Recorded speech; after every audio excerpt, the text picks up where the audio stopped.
Di dalam hadis sahih yang diriwayatkan oleh Imam Bukhari Muslim, bahwasanya ketika Rasulullah Shallallahu Alaihi Wasallam menjelang ajalnya, beliau berdoa begini, Allahumma firli wa alhiqni fi raqatil ulia. Ya Allah, ampunilah dosa. Sekelas Rasulullah Shallallahu Alaihi Wasallam yang maksum, yang tanpa salah dan dosa pun masih minta ampun kepada Allah. Bagaimana dengan kita? Beliau selalu beristighfar minta ampun kepada Allah sehari 70 sampai 100 kali. Dan kita mungkin 3 kali 5 setiap pada sholat. Betul ya? Kita biasakan istighfar. Sekelas beliau pun yang sudah dijamin surga, minta ampun pada Allah Subhanahu wa Ta'ala. Terkadang kita ada manusia ini yang belum tentu amal ibadah kita diterima, kita justru sebaliknya bangga terhadap amalan yang kita perbuat. Betul.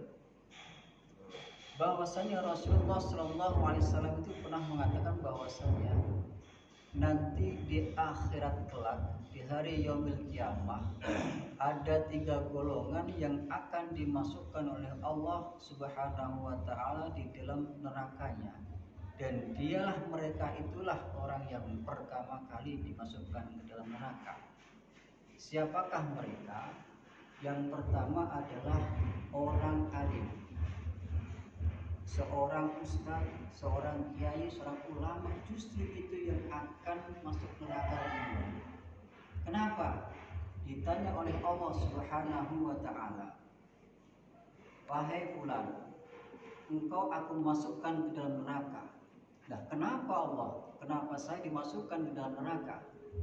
Bukankah saya waktu di dunia saya sering berceramah, saya ngajar di mana-mana, saya punya banyak murid.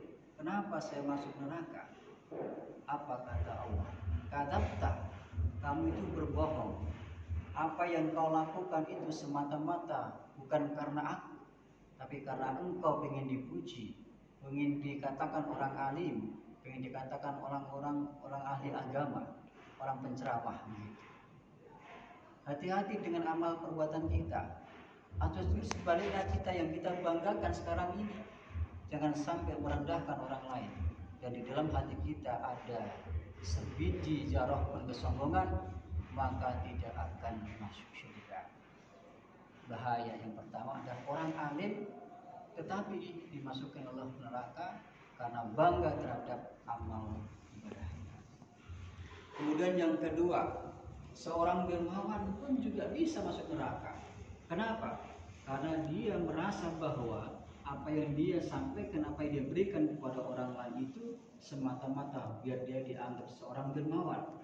Saya ahli sedekah, saya ahli infak, tetapi di dalam hatinya ada rasa bangga dan kesombongan sehingga mengecilkan terhadap orang-orang di sekitar kita. Ada yang begitu. Kemudian yang ketiga adalah orang yang jihad. Ketiga amalan ini kita tidak ragu, segunung pahalanya. Orang yang sedekah, orang yang menuntut dan mengajarkan ilmu, dan yang ketiga orang yang jihad. Tapi kata Allah, kadzabta, kamu berbohong. Kamu jihad di jalan Allah bukan karena aku, tapi biar kamu dipuji sebagai seorang pahlawan. Maka kamu saya lemparkan ke dalam neraka. Kita sekarang ini coba dah, jangan sampai ada sedikit pun rasa bangga dan kesombongan, menganggap orang-orang sekitar kita itu, jangan merendahkan orang lain, orang yang belum sholat, orang yang mabuk, judi, zina dan sebagainya. Atau mungkin sekarang kita tidak mau itikaf ke masjid, terus kita muncul rasa yang bangga, mereka itu apa? Bukan, mungkin belum dapat hidayah, bukan urusan kita, itu urusan Allah Subhanahu wa Ta'ala. Yang terpenting kita dah lakukan sekarang ini, kita kerjakan semua amal ibadah lillahi ta'ala, sedikit kecil pun apapun yang kita lakukan mendapat dan hanya mengharap itu dari Allah Subhanahu wa ta'ala.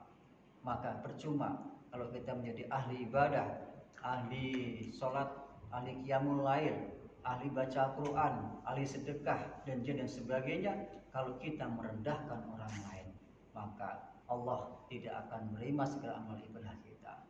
Dan hari ini bertepatan tanggal 29 Ramadan, mudah-mudahan Allah Subhanahu wa ta'ala memberikan umur panjang kepada kita semuanya. Amin.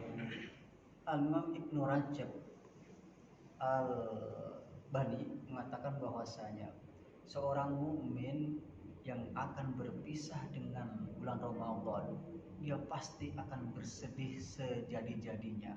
Kenapa? Dia tidak bisa memastikan dan dia tidak bisa menjaminkan dirinya bahwa nanti di bulan tahun yang akan datang kita bertemu lagi dengan bulan Ramadan karena fadilah dan keutamaannya. Untuk itu kita senantiasa memperbanyak di hari yang terakhir ini, Allahumma innaka afuwun tuhibbul afwa fa'fu anni. Itu yang diajarkan oleh Rasulullah SAW kepada istrinya Siti Aisyah radhiyallahu anha. Mudah-mudahan segala amal ibadah kita, sholat fardu kita, sholat tarawih kita, witir kita, sedekah kita, qiyamul lail kita, tadarus Al-Quran kita, semuanya mendapat ridho dari Allah Subhanahu wa ta'ala dan menghantarkan kita mendapatkan rahmat dan maghfirahnya dan nanti terlepas itqun minan dan bebas dari api neraka. Kurang lebihnya mohon maaf. Assalamualaikum warahmatullahi wabarakatuh. Waalaikumsalam.